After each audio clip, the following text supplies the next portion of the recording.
네, 안녕하세요. 반갑습니다. 상공남중 1학년 1반부터 4반 학생들, 오늘부터 선생님이랑 동영상을 통해서 집에서 간단히 수업을 받고 학교에 와서는 모둠 활동으로 학습을 해볼 텐데요. 오늘은 그 첫 번째 시간입니다. 교과서가 혹시 준비된 친구들은 126쪽을 보시고, 없는 학생들은 이 화면에 있는 소단원 명부터 자세히 봐주세요. 자, 4단원 갈등과 대화 중에 그중 1단원 하늘은 말 것만입니다. 우리가 이 단원을 통해서 배워야 될 학습 목표는 이것입니다. 갈등의 진행과 해결 과정을 파악하며 작품을 이해할 수 있다. 네, 그래서 오늘의 핵심은요. 학습의 핵심은 이것입니다. 갈등의 뜻을 먼저 알고 갈등의 역할을 또 안 다음에 갈등에 어떤 것들이 있는지를 파악하고 소설 구성 단계에 따른 갈등의 변화를 또 배우도록 하겠습니다. 갈등의 뜻을 먼저 볼 텐데요. 갈등은 칡과 등나무가 서로 얽혀있는 모습에서 나온 말입니다. 개인과 개인 또는 개인과 사회 등이 서로 이해관계가 달라서 대립과 충돌이 일어났을 때 일컫는 말입니다. 소설에서의 갈등의 역할은 매우 중요합니다. 소설은 대체로 갈등의 진행과 해결 과정에 따라 전개가 되는데요. 그래서 소설을 잘 이해하려면 갈등이 어떻게 형성이 되고 또 어떻게 해결이 되는지 그 과정을 파악하는 것이 중요합니다. 문학작품의 등장인물은 여러 가지 갈등을 겪으면서 성장을 하는데 독자들은 이 등장인물의 삶을 간접적으로 경험하면서 함께 성장하게 됩니다. 작품 속 인물의 갈등을 파악하는 것은 작품의 이해를 넘어서 현실 생활의 어려움을 이해하는 데도 도움이 됩니다.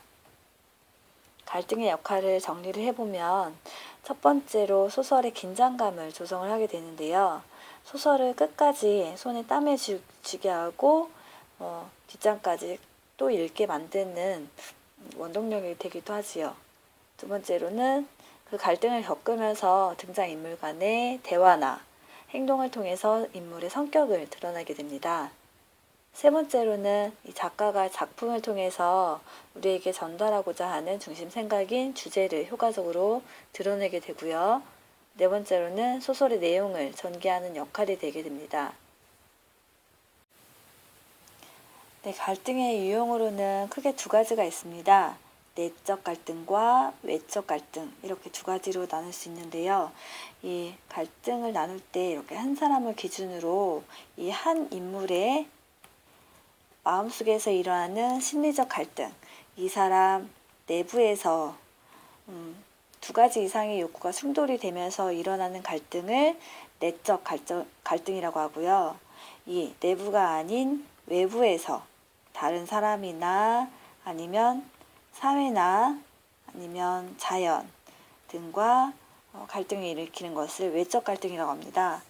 대표적인 외적 갈등으로는 인물과 인물 간의 갈등이 있는데 성격이나 태도 또 가치관이 대립이 되면서 인물 간에 일어나는 갈등입니다. 인물과 사회와의 갈등은 사회의 제도나 또 윤리에 의해서 인물이 겪게 되는 갈등을 말하며 인물과 자연과의 갈등은 인물이 거대한 힘을 가진 자연과 부딪혀 싸우면서 겪게 되는 갈등을 말합니다. 소설의 구성 단계는 크게 5가지가 있는데요. 첫 번째로 발단 단계에서는 인물과 배경을 소개를 해줍니다. 그리고 어떤 사건이 일어나게 되는 실마리를 제시를 해줍니다. 그 사건이 우연찮게 일어난 것이 아니라 이러이러한 필연적인 이유를 가지고 사건이 일어남을 알려주게 되고요. 두 번째로는 이제 본격적으로 사건이 전개가 됩니다.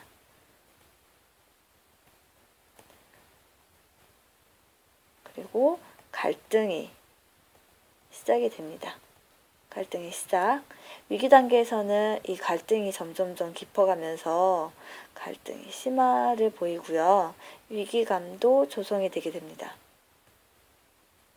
네 번째 단계는 절정 단계에 이르러서는 긴장과 또 갈등이 최고조가 이르게 됩니다.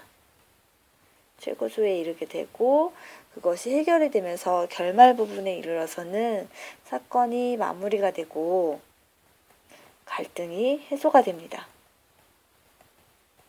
그래서 5단계에 맞춰서 갈등 부분에 초점을 두면 갈등이 점점 발단해서부터 절정에 이르기까지 갈등이 심화되다가 결말 부분에 가서는 해소가 되게 됩니다. 자, 지금부터는 현덕의 하늘은 말 것만 이 소설을 같이 모두먼끼리 읽어볼 텐데요. 교과서 128쪽부터 같이 읽으면 됩니다. 거스름 돈을 잘못 받은 한 소년에게 일어난 갈등을 그린 소설입니다. 갈등이 어떻게 전개되고 있는지, 또 갈등을 해결하기 위해 주인공 문기가 어떻게 하는지를 잘 생각하면서 읽는데 주의사항은 모두먼끼리 돌아가면서 상의해서 한 문단씩 읽을지 또는 한 쪽씩 읽을지 소리내면서 읽도록 하겠습니다. 자, 지금부터 시작해 주세요. 선생님이랑은 다음 시간에 또 영상으로 만나 뵙겠습니다. 안녕히 계세요.